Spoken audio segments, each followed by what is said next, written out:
Institute చూస్ చేసుకునేటప్పుడు చూడాల్సింది ఏంటి అంటే నీకు చెప్పే ఫ్యాకల్టీ ఎవరు.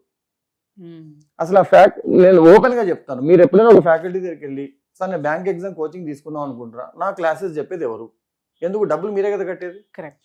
మీరు 10 రూపాయలు ఇచ్చినప్పుడు కొత్తిమీర ఒక కట్ట తక్కువ ఇస్తేనే కొట్లాడుతాను, ఒక కట్ట తక్కువైందమ్మా అట్లాంటిది. మళ్ళీ నీకు ఇచ్చే సర్వీస్ తక్కువైనప్పుడు కెరియర్ కోసం నువ్వు ఎంత గట్టిగా కొట్లాడాలి.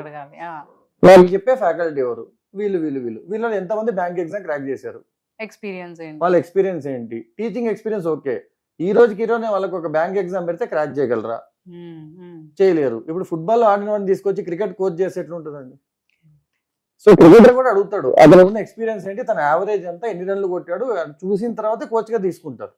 మరి అట్లాంటి నీ జీవితానికి సంబంధించి ఎగ్జామ్కి వెళ్ళేటప్పుడు వాళ్ళు ఏదో యూట్యూబ్ లో వీడియోలు పెట్టేశారో లేకపోతే వాళ్ళు చెప్పిన మార్కెటింగ్ జిమ్మిక్స్ అని చూసి ఈసారి చాలా బాగా చెప్తాడేమో, కానీ నాకు ఎలా తెలుస్తుంది.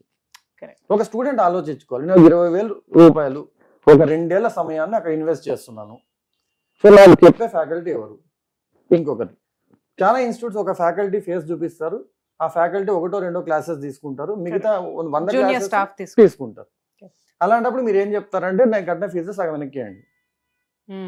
ఎందుకు, నేను ఆయన కోసం కట్టాను, నాకు చిరంజీవి సినిమా చూపిస్తాను, నువ్వు లోపలికి వచ్చే చిరంజీవి అలా వచ్చి వెళ్ళిపోయాడు మెరుపు తీగలాగా, వేరే సినిమాలో చూస్తున్నాడు, నాకు ఇష్టం లేదు.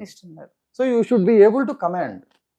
సో ఇన్స్టిట్యూట్ ఎప్పుడైనా చూస్ చేసుకున్నప్పుడు ఫ్యాకల్టీ ఎవరు, వాళ్ళు నిజంగా ఎన్ని ఎగ్జామ్స్ క్రాక్ చేసిన ఎక్స్పీరియన్స్ ఉంది, అండ్ మీకు ఎవరైతే ఫ్యాకల్టీ క్లాసెస్ చెప్తా అన్నారో అదే ఫ్యాకల్టీ క్లాసెస్ తో పాటు మీకు వచ్చిన డౌట్స్ ని క్లారిఫై చేయడము, మీరు రాసిన మార్క్ టెస్ట్ ని అనలైజ్ చేయడం, అండ్ మీకు పర్సనల్ గా కెరీర్ కౌన్సిలింగ్ చేయడం, అవన్నీ కూడా ఆ ఫ్యాకల్టీ చేస్తున్నారా.